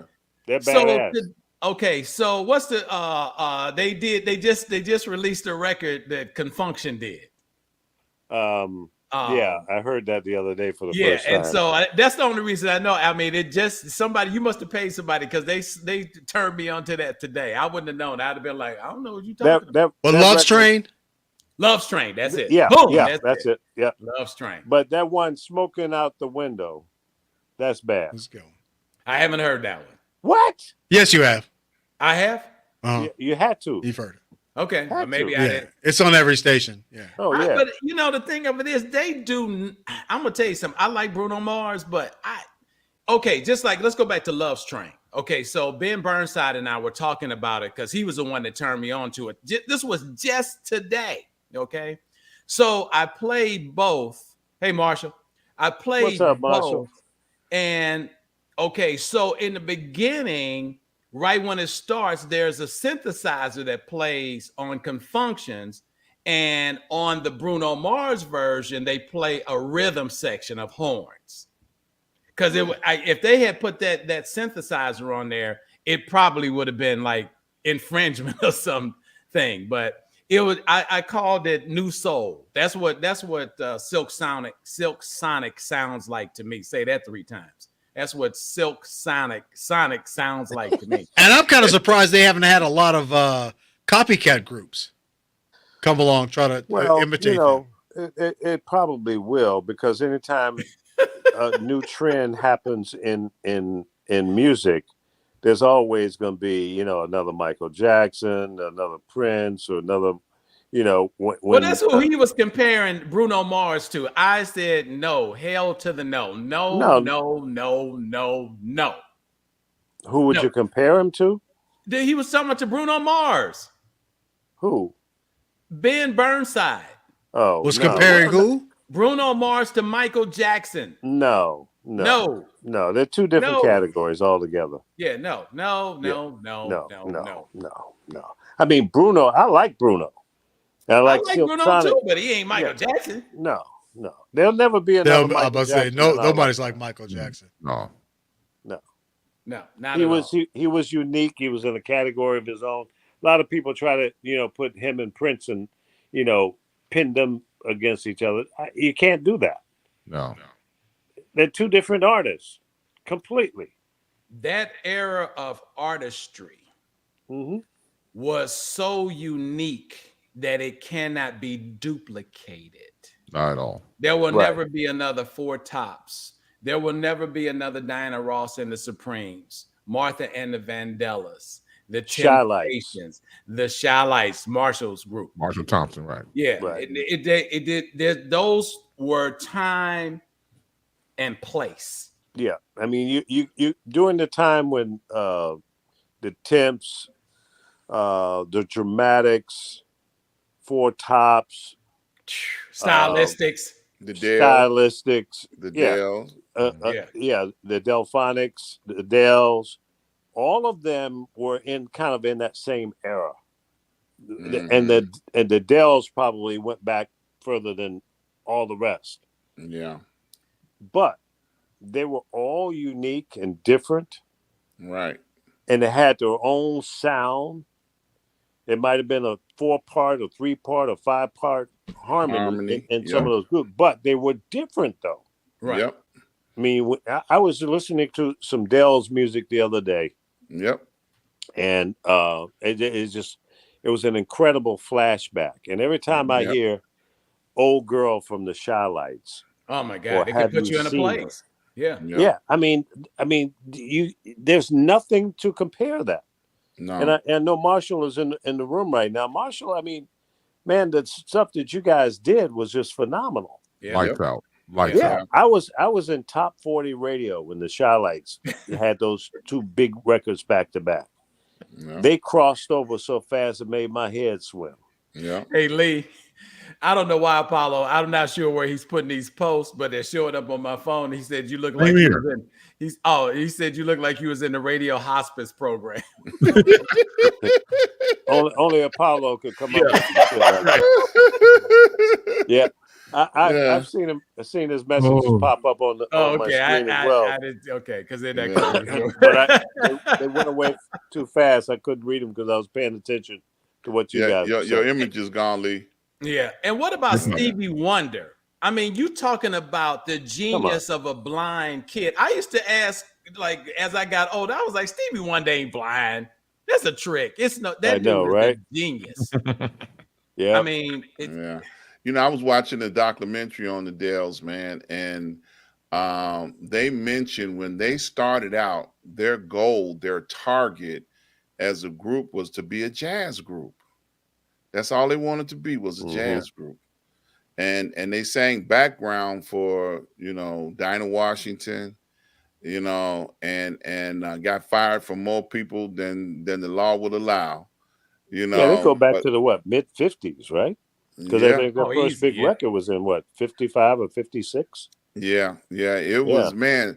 It was a 3-part documentary. I emailed it to you, Lee, because it was so enjoyable. I saw the second part. I haven't watched the whole thing yet. Man, it was just so enjoyable to live because I knew these guys. These were guys that were in the same town I was in, Harvey. And I tell you, man, watching these guys perform was like butter, just like Marshall. 56. Marshall said it was 56. 56. Yeah, just like Marshall. Watching Marshall and conceived on that. Yeah, just like watching Marshall and the original Shy Lights, and what they did, man. Clean as the Board of Health. That was a requirement back then, to be clean as the Board of Health. Yeah, them guys, man, showed up and did what they were doing, the way that they did it, second to none. And it was good, man. It was really good. So Bruno Mars, I haven't heard the song, but I know he's had a style of his own that he came out with, and he pulled in his market and has held them captive. He hasn't, lost to them. Well, it's no question Bruno was influenced by all of the groups that we've mentioned tonight. There's no question about it. Yeah. He is a R&B based artist using the technology of today, and he's young enough to make that work. Yeah, I remember when he was on Johnny Carson show. He was like 4 or 5 years old. Mm-hmm. Yeah, I remember the kid. I mean, nobody knew who a Bruno Mars was. I don't know if it was Johnny Carson, but he was on somebody's show. I think like Merv Griffin or something like that. Yeah, like Merv Griffin or something. Whatever. Yeah. It was whatever. There was some white dude on the microphone at night, right? Right. See, if he was on Johnny Carson's show, he'd be his oldest. Right. Real quick. Bruno is how old now? How old is he? He's in it. I don't know. Google it. You the only one laying down. Google it. That's my job. So let me say this. I want to phase in the Bucks topics to bring us home. So you mentioned about the word genius. You got to bring in Ray Charles. Again, here's a man that just changed the game completely. There's a scene in the movie, and it prompted me to do the following. So the scene where he kicks all the girls out the studio. And the engineer's like, well, Ray, what about the parts harmony? I'll do the girls' part myself. And I went back and heard the song. Had he not said that in the movie or in his autobiography, you never would have known. That's right. That's how bad that man was. That's complete genius. Yep. And he was funny too. Oh yeah. Yeah. I got a chance to hang out with Ray Charles and Stevie Wonder. Did they know you were there? backstage. Man, two blind guys telling blind jokes, talking shit. They had me on the floor. It was a lifetime experience to see these two geniuses. Okay, Bruno is 36. He's 36, yeah. I Googled it too. And we so, got yeah, it 30 years ago, it might have been on the Johnny Carson show. Yeah. You know, I think you it mentioned was. No, 30 years ago. Okay, it's already been 20 years since 2000. So 30 would have been, was Johnny Carson on in the 90s? Johnny Carson stepped down in 1992. Yeah. In 92. Well, Yeah, so Bruno is 36. I think he was 4 or 5 years old when he was on. I'm pretty sure it was a Johnny Carson show. Okay. All right, all right. Audience, Google Bruno Mars on Johnny Carson. Why I lay here in radio hospice? Right? While I'm chilling in the bed in L.A. There you go. Look, just to piggyback off what you said about Ray Charles, the Dells in their documentary said that they did a opening act for Ray Charles in the documentary. Mm-hmm. And after the first night, Ray asked them, where y'all want to be dropped off at, because y'all ain't finishing the rest of this tour. Oh, wow. Y'all gotta go. I heard about that, right? Y'all too good, man. Yeah. Standing ovation. Yep. Man, 5 times during the performance. Ray's like, I want to know, Marshall, did you get paid for the intro song that what's her name used? Beyonce. Yeah, she sampled one of the early. If he had catalog, of course he got paid. Yeah, I just want to make sure. Yeah, he talks about that all the time. Who's in Las Vegas with you? Bruno? Got to be talking about Bruno. Yeah. Marshall, I live in Las Vegas too. We got to get together, bro. I'm in LA right now, but I bounce between the two.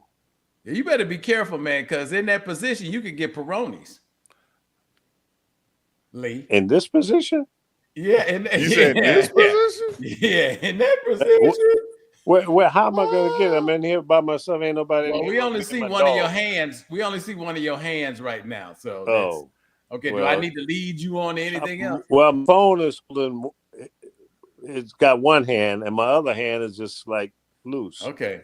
Your phone broke up, so we didn't really hear any of that. Oh, okay. Now, real quick, Patika says he, meaning going back to Bruno Mars, impersonated Elvis in 1991 on Carson. See? Okay. I know what I'm talking about.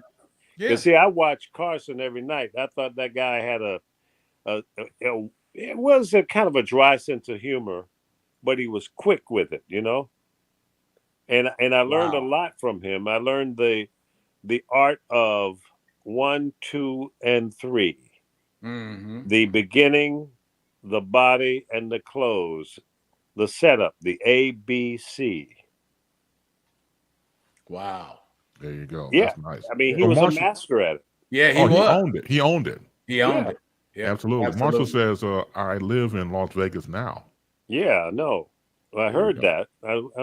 Did you tell me that, Dr. Ron? Yes, sir. I sure did. You sure did. Yeah. Yeah. Nice. So, Buck, the floor is yours, man. Bring us home topic-wise. Actually, my topic is way too serious.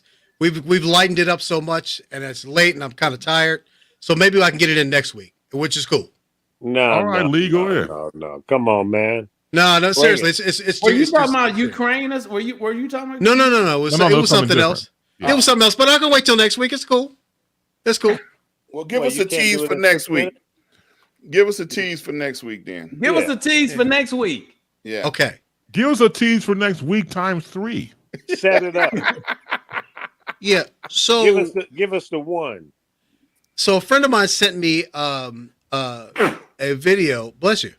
Thank you. Sent me a video about a teacher, a white teacher, who dressed her white kids up in blackface to celebrate Black History Month. Everybody was just going off about how much of a shame that was, and how she was stupid and she should have known better, blah blah blah. Okay, but next week you'll find out what I had to say, and it wasn't that. Got it.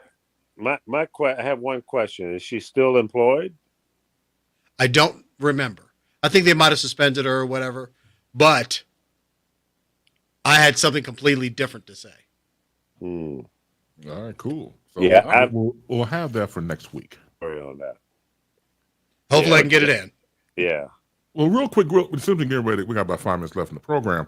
To go back to what we said about commercials and advertising, we all know it's competition. So, for example, I was sitting there listening to everybody. You look at the insurance commercials.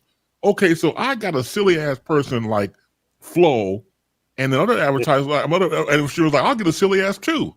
Yeah. So they have emus and geckos and everything else, or whatever his name is. That dude is dumb. Everything is dumb. You know what I really like? The other person. You know what I really like is the camel commercial. Guess what day it is? That was Geico. Right. I love that commercial. And you know who does the voice? It's the big guy who wears the fat suit, who's married to the big girl on This Is Us. That's him doing the voice of the camel. Who's married to the big girl on This Is Us? What was his name on the show? The name of her name on the show is her nickname that her mom gave her is Bug. Okay. What's I can't, and I watch This Is Us every week too. But he wears a fat suit, or used to wear a fat suit. Wow. Now on the show he's supposedly lost the weight, so he doesn't have to wear the fat suit anymore. And they say, but This Is Us coming to an end. But yeah, he's a real cool one of these real cool white boys. You're like, I can have a drink with him. But yeah, guess what day it is? I love that. I've used that in so many drops. Geico does really some good commercials. I was just ready to say Geico, I would say, is at the top of their game. They are. Now, everybody knows that they have the Clio Awards. That's the awards for all the commercials that aired for that year. My personal favorite, French Vanilla, Rocky Road, Chocolate Peanut Butter Cookie Dough. Oh, Scoop, there it is. Yeah, Scoop, that shut everything down. That shut everything down. Scoop, there it is. Apollo is a friend of one of those guys from Tag Team. And so he sent it to me before, like the week or two before it aired. And I didn't think it was really going to be that big. And all of a sudden, I mean, it was just like everywhere. That was a great commercial. That was right. So Apollo's hacking into someone else's account, and he admitted that. You saw the last couple of posts. Yeah, you see the insults here. Look, he said about he's in blackface. Sammy's in yellow face. Who's Sammy? Right, who's Sammy? Right. I don't know who that is. I know who that is, right. Oh my God. Okay, now it makes sense. Okay. He's somebody else's on the people that he's like a coach, a counselor or something to them, and they say stupid stuff and he makes them throw their stuff away. Is that right? Yeah. I like that one. That's I like that one too. Try not to be your parents. Okay. Yeah, try not to be your parents. They were talking about the parking lot. Oh, the smaller spaces. But you know what's interesting though? I mean, I was teasing with you earlier, Mike, about having cable and that sort of thing. But you know what? Most of the people that I know don't have cable anymore and don't watch commercials. When only thing I watch on TV really is the news and those couple network shows like This Is Us. And you know what? I DVR everything, so I never watch commercials. Wow! But every once in a blue moon, I'll see one that I hear about one or whatever, or I'm in the kitchen cooking, and I have to listen to the commercial because my remote's in the other room. But I am 10 years younger. You didn't know? In 10 years, shine off Sammy. Younger than that. Who's Sammy? Right, who's Sammy? The yellow guy. Apollo, Keith, or whatever you're going by. Keith Bradshaw. Oh, God. Keith Bradshaw, yeah. Oh, my God. Oh man. Well, thank you, Marshall. This is a great show, guys. Thank you, Marshall. Thank you, Thank you, Marshall. We love you, man. When I get back to Yes. Vegas, let's hook up. Yes, What do you yes. say? Tag team send me a Geico Platinum LP album, right? Okay. Right. Yeah. All right. Hey. Oh, help. Well, as always, thank you, gentlemen, for being here. We do this every Thursday evening, and that's 9 p.m. Eastern. That's 8 p.m. Central, or 6 p.m. on the West Coast. Make sure you go to SNN Street News Now on YouTube, subscribe. Make sure you like, and make sure you share. Also catch us on Twitter, also on Facebook, also on Twitter and Twitch. So, make sure you do that as well. And so every Thursday we congregate and we make this happen. For the masters of intellectual chaos, for Buck Wild, for Mike Love, for Dr. Ron Ford, for Reggie Miles, professor, he's on assignment, and joining us from, as I was told, the radio, I hate that. It's funny as hell though. Radio Hospice, our fearless leader, Lee Michaels. I'm Chris Bass. Have a good Thank one. you. Continue to Love be you people. Love you guys. See you next week. Holla Like, back. subscribe, and share this bad boy.